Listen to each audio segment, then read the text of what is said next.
Okay, lutuin na natin ang ating malunggay with pritong isda. So magpapakulo na tayo ng tubig para ilagay na lang. Oh, there's something.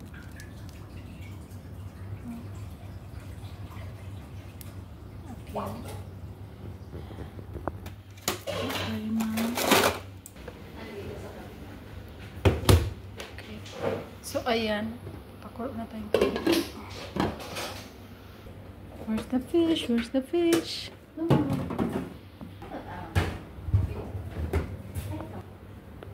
So, ito na. Dalawang talong, dalawang siling mahaba, isang sibuyas.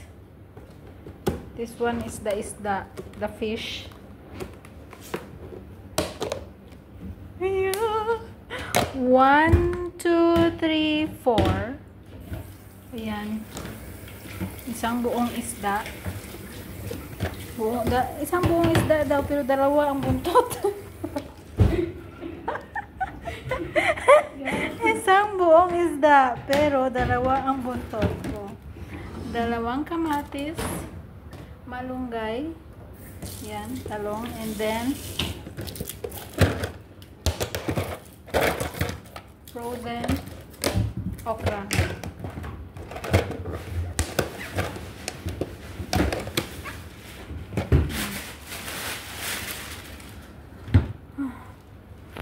So, ito guys, tatanggalin natin isa-isa. Isa-isa.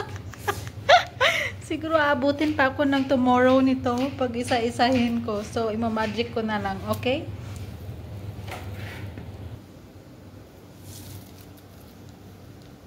So, ayan o. Magic. Isang piraso na lang. Let's check. Okay. Ready. Ay, smells good and with a special ingredient, bagoong. Yan siya. Colorful. Waiting. Malapit-lapit na rin ito.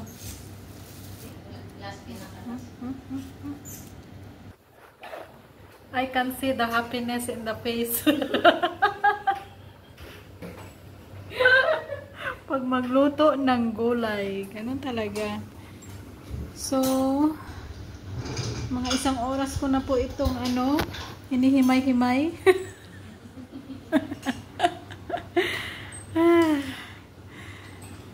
Sa tingin nyo, mga ilang hours pa. Okay, wait lang. Okay, the last part.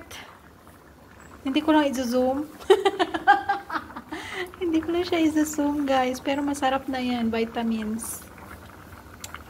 Yummy. So, kayo, anong ulam nyo?